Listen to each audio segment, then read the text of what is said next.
Welcome to YouTube canal. Welcome to my YouTube channel. My name is Eunice.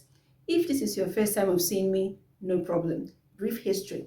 I recently moved to Stockholm, Sweden with my husband and son. And now I'm on YouTube talking about how I moved there, which route I took, and everything you should know about Sweden. So if you're just like me a month ago and you want to move to Sweden, study in Sweden, or you just want to know what Sweden is like, then click on the subscribe button. But if you're already a subscriber, thank you so much. This topic about how to apply for admissions in Swedish universities. I have received so many DMs about it, so I have the questions right here. All the questions you've asked me, I have them here, and I'm going to, be answering all of them. So this is going to be sort of a long video, but it's quite detailed, so just stick to the end. All right. Now, the admission started 17th October. So that should be yesterday.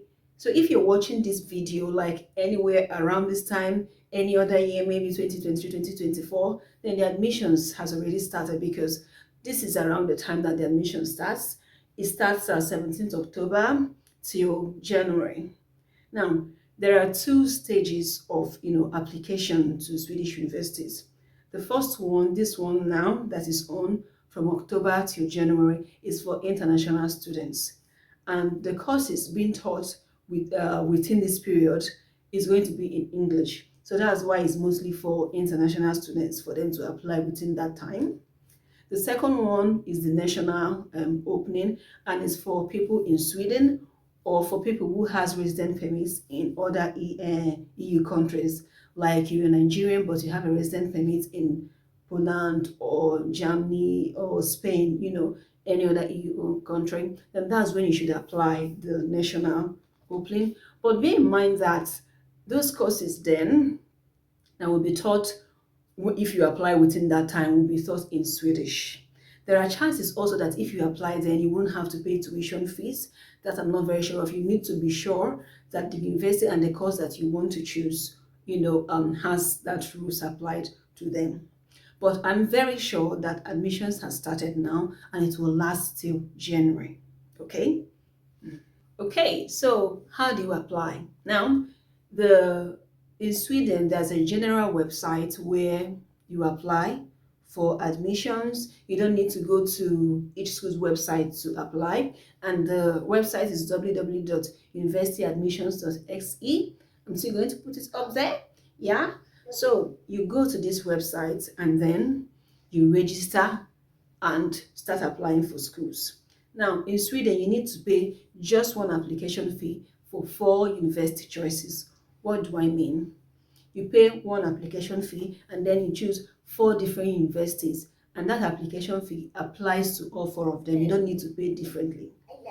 Now, the application fee is 900 SEK, which should be 90 euros, and also 35,000 naira. If you're not a Nigerian, I apologize that, I don't know what it is in your currency, but you can always use se.com for your conversion rate. I'm very sure that, it's going to give you the accurate conversion, because that's what I use, and so many other people here also use it for conversion. So just check what 900 SEK, 900 crowns is in your currency using se.com. Now, when you make this application fee, you start applying, right? Now that you've made the application fee and you've registered on the website, what next, right? Let me check on this question. What documents do I need? Now, in that website, each school has different requirements that they need. So it's important that you go through them. Now, there are also general requirements. I'm going to put up the general requirements for Nigerians.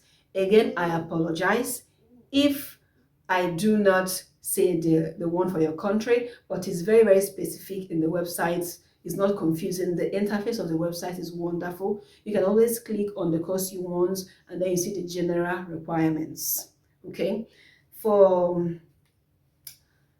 I need to talk on this now. For Nigerians, it's important that your transcript is sent from your university. Don't upload your transcript by yourself. Don't scan it by yourself. You need to make sure that your university sends it through email to them. The email that you send it to is verifications.uhr.xe. I'm very sure of that. For other countries, I don't know. You need to verify from the website. Please, again, I apologize. I'm a Nigerian. That's why it seems that I'm talking only to Nigerians. But the information is there on the website. It's there. Okay. So make sure you did it in Nigeria. Send the transcript from your university. It needs to come from an official email. Okay. Second questions. What is the price for the courses? Now, there's no need to tell you this is the particular amount that the courses are. It all differs. The course that you want to study, how long you want to study it, which university, where is the university located. For instance, if you choose University of Stockholm and you want to do economics there for 1 year, the price is going to be different if you choose like in a university in Uppsala, Uppsala, Uppsala or Malmo. It's not going to be the same. And if you're choosing for maybe a 2 years course, so you need to go through the course. You will find the tuition fees there. But I know that it ranges anywhere between 45,000 to 140,000 crowns. That I know. So the third question I got is, do I need to write IELTS? For Nigerians, the answer is no. For other countries, you need to check through the website the requirement for your country. It differs for each country. But I'm very sure for Nigerians, if you're a Nigerian, you don't need to write IELTS. You just need to get a document from your school stating that you were taught in English. Also, that letter should be sent directly from your school, not you scanning it.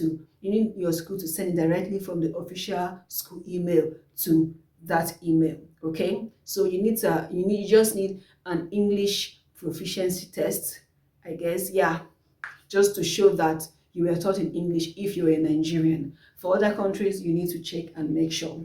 Now, this brings me to the next question. Which number of... Okay. Okay, so for other countries, I also want to say is that if your certificate is not in English, you need to have it translated. Like if your certificate is not written in English, maybe it's written in your country language or your native tongue, you need to have it translated to English language before you can submit it. Okay. Now, do they take HND or third class? The answer is no. HND, ND, third class, no. But second class, this is for Nigerians again. But for second class, it can go with strong CV and letter of intent. If you have second class lower, you can apply if you're from Nigeria, but your CV needs to be strong and your letter of intent also strong. It's also important to say that if you're applying for a master's degree, you need to have had a BSc in that course or something relating to that course for you to stand a higher chance. Let's say that your BSc was in economics, you need to apply for master's in economics. But if you want to switch over to like computer science, sometimes they might agree with interview. It all depends on the school. Sometimes it's an outright no. Okay, so but for you to stand a good chance, you need to do something relating to that course. It's also important to stress here that if you plan on studying in Sweden and then you want to stay longer and you're applying for your master's, please go for a 2 years master's program, not a 1 year master's program. Okay, go for 120 ECT credits, not 60 credits. Why? Because if you do a 2 years master's program, then you can get a personal number. Without a personal number in Sweden, you're just a tourist. Yet there's nothing you can do, absolutely nothing. It's important to, the personal number is important for opening a bank account, for working, for so many things. Without a personal number, you're just going to be frustrated in Sweden, honestly speaking. If you do a 1 year master's program, you can get a coordination number, but that is also dicey. So if you plan on staying longer, your best bet will be to go for a 2 years master's program. All right, I think that question is somewhere around here, so I've answered it. Go for a 2 years master's program so you can get your personal number if you plan on staying in Sweden longer or after your studies. then follow that route. For BSc, it's okay, you already have 4 years, you will get it. It's also important to note here that your passport needs to have the valid amount of years that you plan on studying. For instance, if you're doing BSc, your passport needs to have 4 years validity, not like 2 years, because you're going to put the front page of your passport when submitting your admission request, right? So they will see it there. It's not like they will see it, and all these things will count in them accepting you. So you need to make sure that you have the valid number of years in your international passports. Question: how much is the university fees? Okay, like I said before, there's no point saying this is the particular amount because it all depends. I don't want to deceive you or put a false figure on your head. Just go through their website and you can email the universities. They will reply you. It is not weird, they reply. Okay, you can email the universities and ask, but I know for sure that you can pay your tuition in installments. You can pay it every semester. Okay, if you're doing a 2 years course, it's 4 semesters, so you can pay first semester. And yes, you can pay for the first semester and come over. You don't need to pay for the whole year for you to come.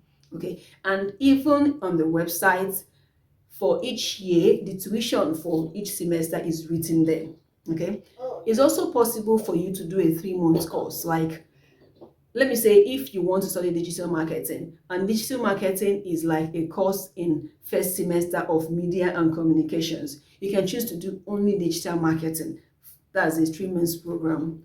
But you need to understand that if you plan on staying longer, this is not a good route for you because of what I explained about the personal number. So if your plan is just to get the knowledge, not staying back, good for you.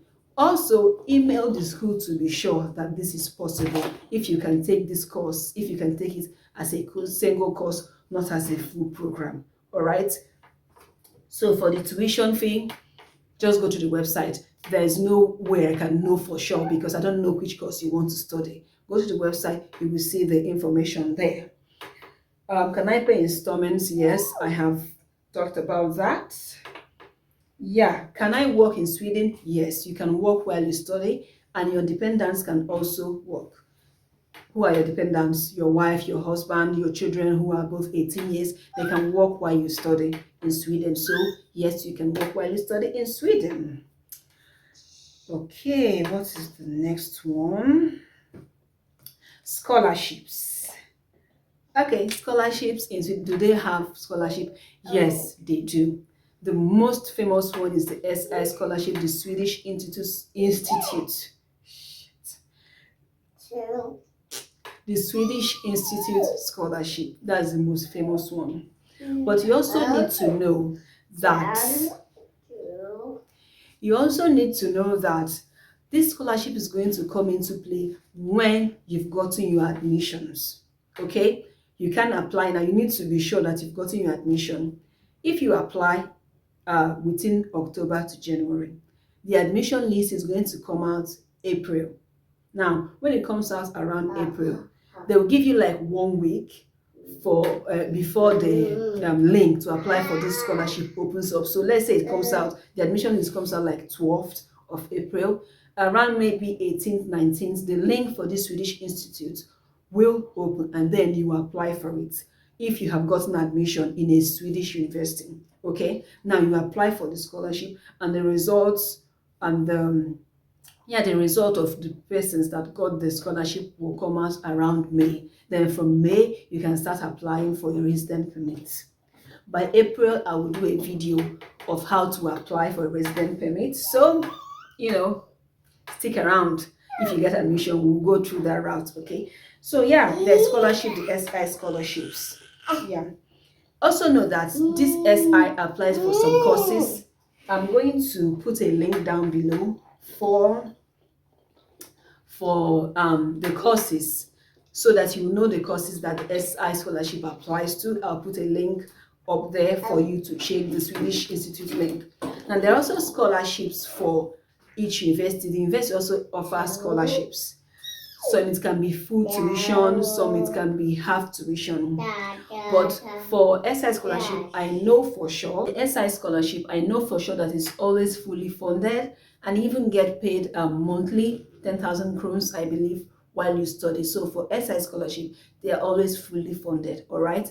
But like I said, always make sure that your course is eligible for the scholarship, okay? All right, the next question, do they accept gap? Yes, they do. Even if you've studied, even if you've left school like 5 years or 6 years, they accept the gap in the school years, but you need to have a good CV and letter of intent. Although you need this, whether you have a second class or a first class, your CV and your letter of intent needs to be good, okay? So the second one, proof of funds. Yeah, so the proof of fund comes after you've gotten admission. It comes in play when you're applying for a resident permit, and the proof of fund is usually for 1 year. Now, for the amount, I don't want to put a false figure in your head of what it should be or what it can be, because it changes annually. I don't know if it will go low or high. So when I'm making the video of how to apply for resident permits by next year, April, that is when I will give you the accurate score, because by then it would have been updated in the website. Okay, but if you want to have an idea of what it can be, it's on migrationsvicar.se. That's where you will find it. But the proof of fund is usually for 1 year.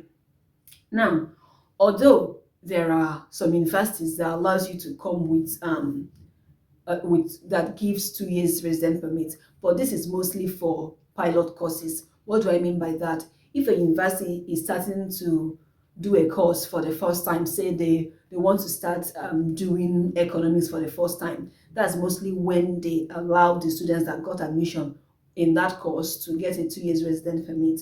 But if not, the resident permit and the proof of fund is mostly for 1 year, because you still need to make a 30 credits before you can renew your resident permit when you come. So you need to also know that when you're coming to really, really study, because that is also going to be a requirement for you to renew your resident permit. Okay, so yeah, I think that's it. That is it, guys. I think I've covered every question that that was asked of me, and also what I feel like you should know. But if you have more questions, please put it in the comment section and I will reply you. And please, guys, if you've watched to this extent, please click on the subscribe button. Give this video a thumbs up, guys, please. If you're already a subscriber, thank you so much. Thank you for subscribing. If you've not, please subscribe, because it's your subscription that motivates me to say more. Okay? Well, thank you, guys, and I hope you enjoyed this video. Hey, do. Bye-bye.